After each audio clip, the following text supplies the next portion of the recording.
The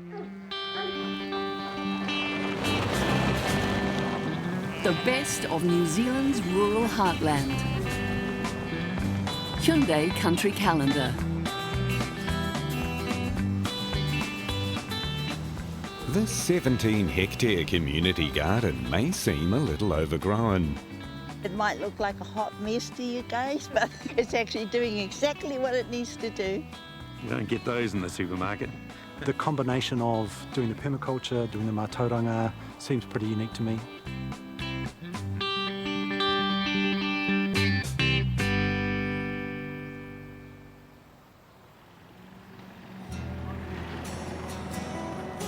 It's all hands on deck at NPI Permaculture in Welcome Bay near Tauranga. I know we're coming to the end of the season, but pretty sure we'll find some. Volunteers have gathered to harvest for NPI's newest venture, community co-op boxes. Look at these, nice and fresh. It's a far cry from only 5 years ago, when this land was barren and dry. When we came to the property, the soil was very compacted and quite dusty, you know, didn't have a lot of organic matter in it. Rina Walker, also known as Auntie to anyone who meets her, heads NPI Permaculture.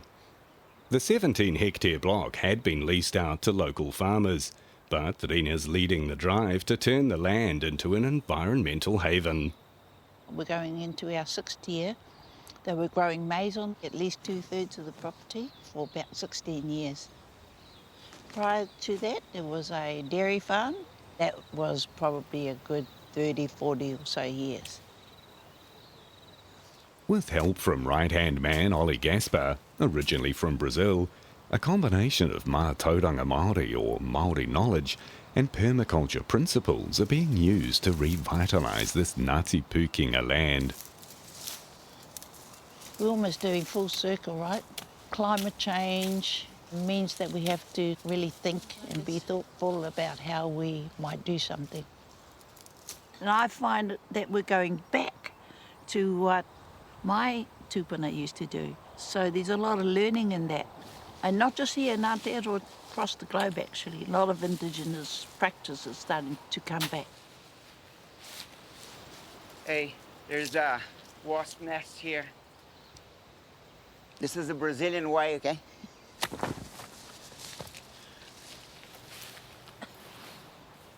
If we don't, then they become a real problem for us.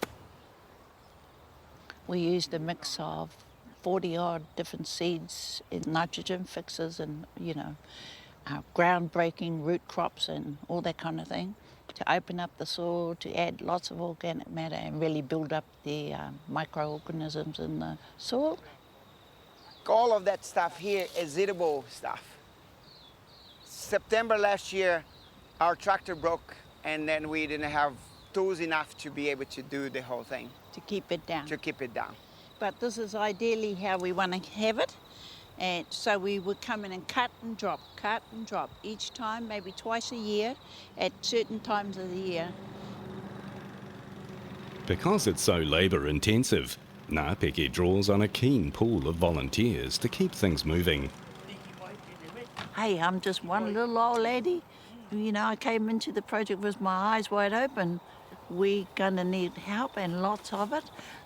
I thought it was a good opportunity actually to teach people about what permaculture is. They can come and be active, and that's how we've done it since day one. Thank you. And there's always plenty to do here. So the sugar cane is gonna look like that. The group that we have here today, they're part of a youth group that we run. We meet fortnightly.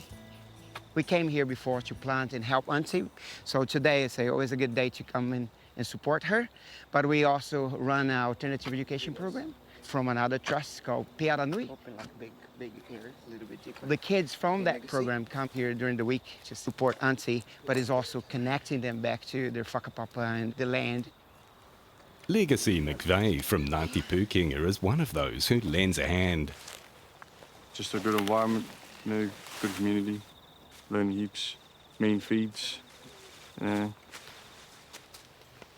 It's an open door policy. Anybody and everybody can come in, and they do. Preparation and planning are constant for crops year-round. These beds are ready for this year's planting of Ngāpeki's star crop, king garlic. We have different layers of mulch, wood chip, grass clips, and the cardboard box. The fungi is like pumping. The next layer, we can put some more grass clips on top, and then we can bring the compost out from the chooks.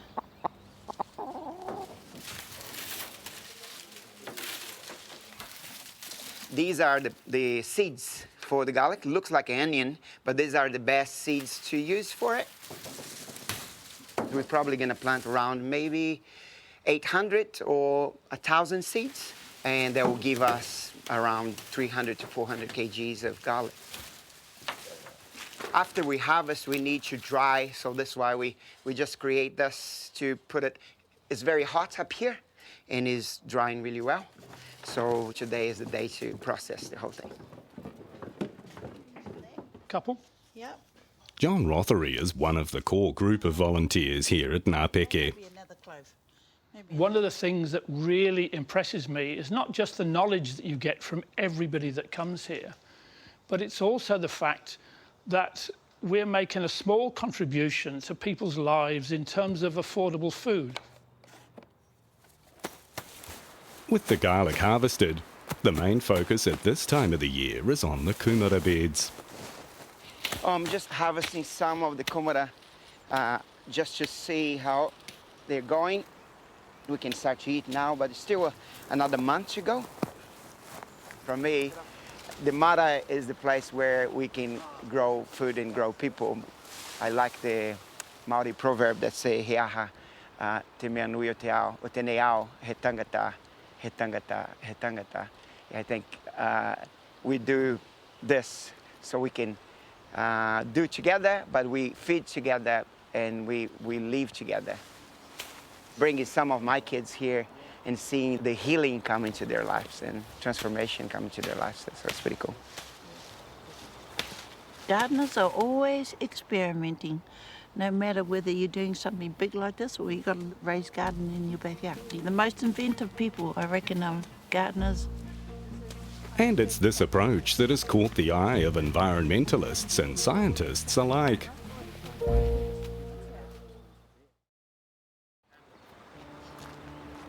Come on over here. Awesome. Get everybody. Ngāpeke Permaculture near Tauranga in Bay of Plenty is becoming recognised for its unique approach to sustainable gardening practices. So this is permaculture, but it sits alongside our Mātauranga Māori. The culture and the value system is embedded in the design as well. I know it might look like a hot mess to you guys, but it's actually doing exactly what it needs to do. So you'll see natives sit alongside nut trees, avocados, peach trees. Most of our work is charitable. Most of our mahi is about giving back to the community. This is our tropics area. We're 5 years down now, and money has never been the driver of this project. However, it's a necessary tool, it's a necessary resource. So having eco tours now, because the property is looking a lot different to what it was 5 years ago, and we want to show that to people. Thank you so much for coming and learning about what we do here. It was all brand new to me. It was good to learn about it. How we reuse resources and how you catch the rain and the importance of different types of species and the purposes that they have, which is really cool. It's not only those on the eco-tours who are curious to find out more about the approach here. Waikato University has paired up with Ngāpeke to look at traditional ways of planting and expanding kumara growing. Okay, yeah, watch your feet here. We've got That's all over the amazing. place too. Yeah, there's just food everywhere. Waikato University has come on board to support what we do, but also to reaffirm what we do and prove the science behind what we do. Like, we know it already works, but it's like scientists trying to catch up. Because our Mātauranga drives a lot of our initiatives and our planning, that's not readily available to the world of science. You don't see those in the supermarket, do you? No. They're insane. Amazing. Shane Stewart from Priority One, the region's economic development organisation, is joining Waikato University's Chris Battersill for a site visit.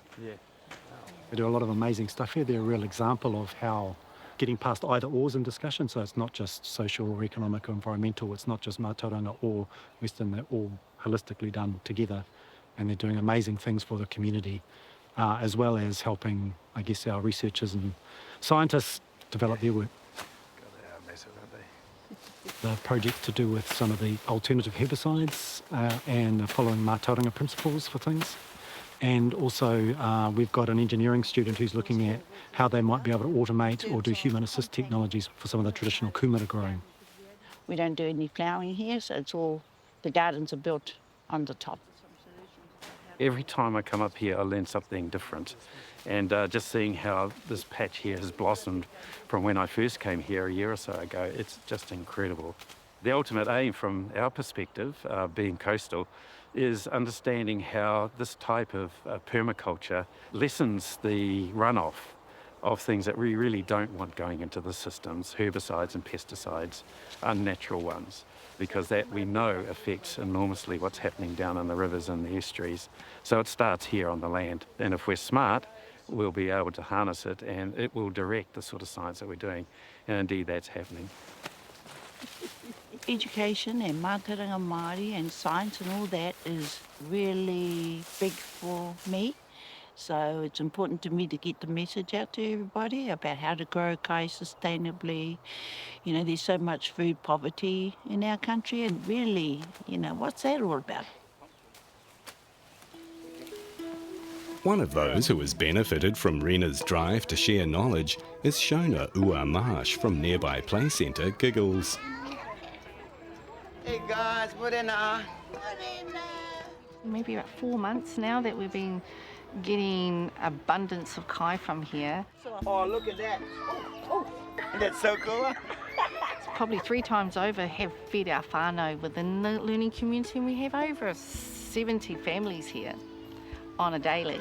Wow. We've got a popcorn. Also, we've had an abundance to be able to take trolleys of kai to our local food bank, fill our pātaka, and it just keeps producing. It's been unreal.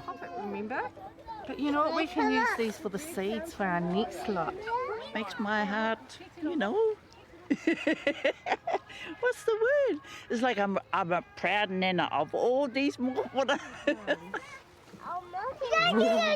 Does it smell delicious? Yes. It does. Starts with the kids, and we want to normalise this. This was normal for me back in the day, so that's really the driver, make it normal. You know, we've already installed over 200 box gardens out there. We plan to do a lot more. It's a kaupapa others in the community are happy to support. Yeah, so it's really good organic compost. Kerry Anderson's family leased this land many years ago. We used to graze here, and then the transition, we were fully supportive of it.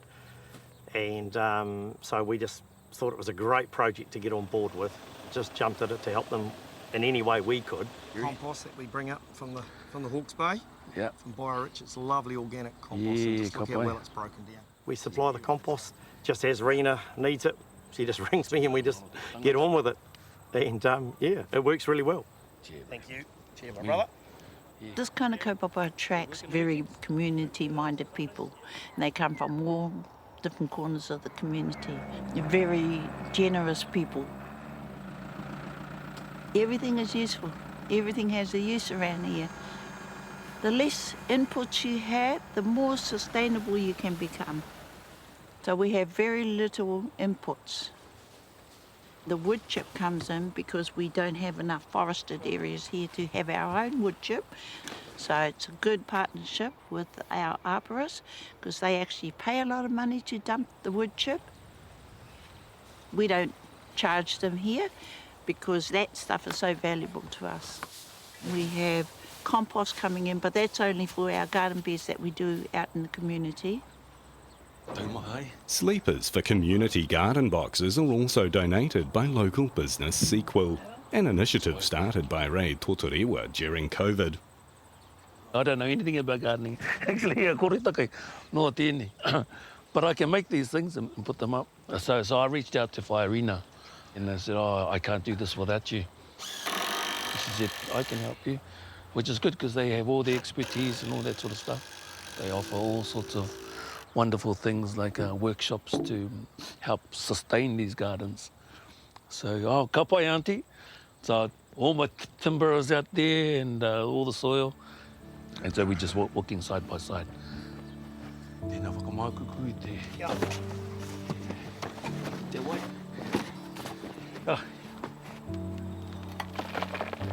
From growing kai to cooking it, the last crop to be harvested at this time of the year is the pumpkins.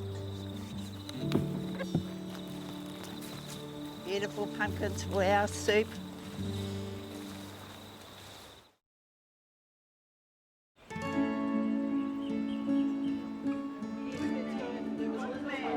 Let's go into a stir fry.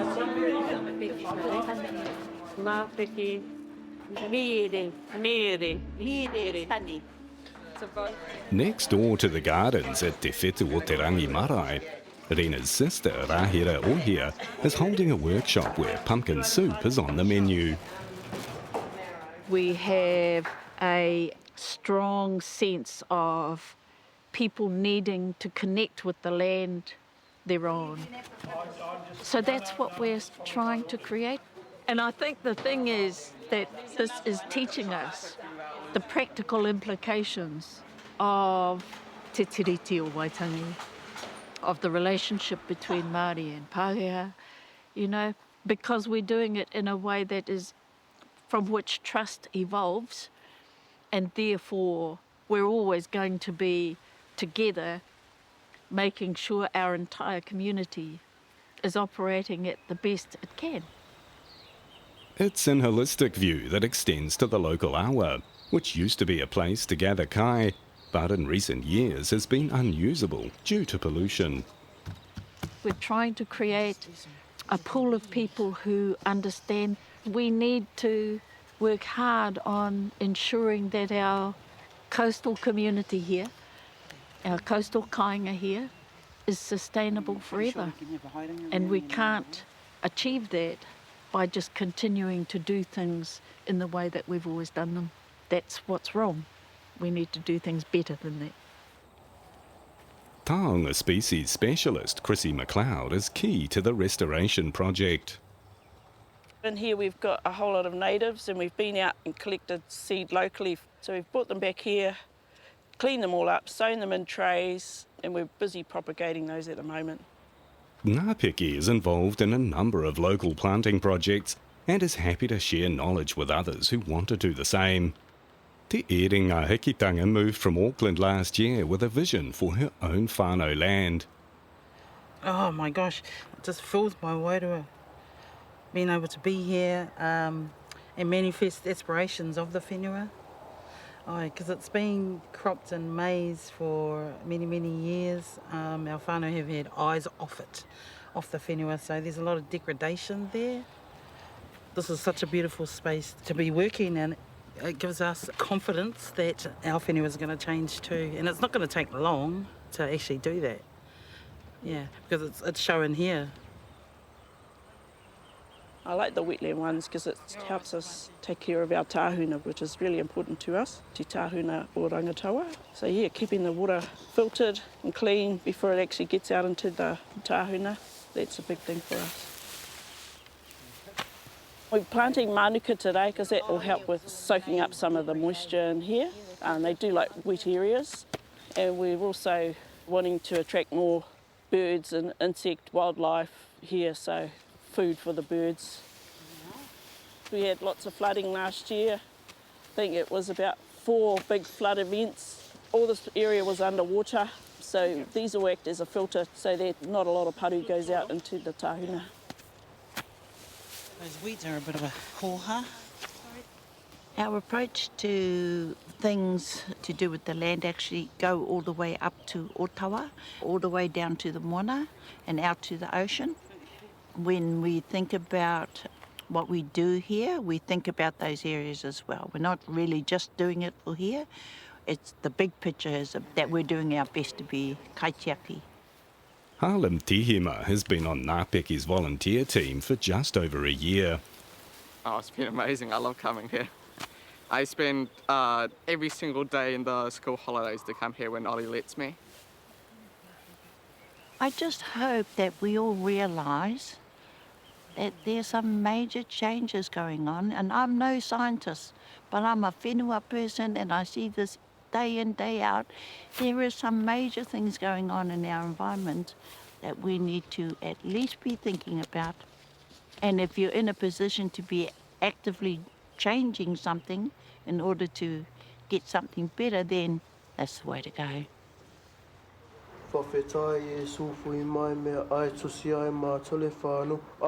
Amen.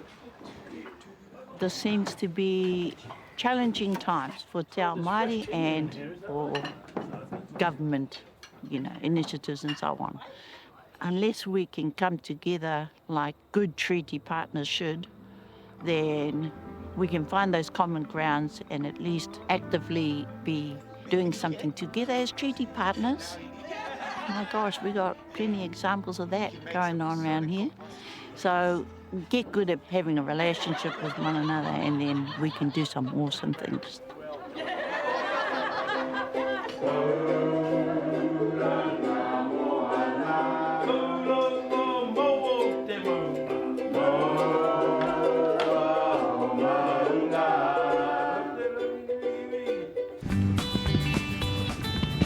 Next time, she gives wild horses a chance at a new life.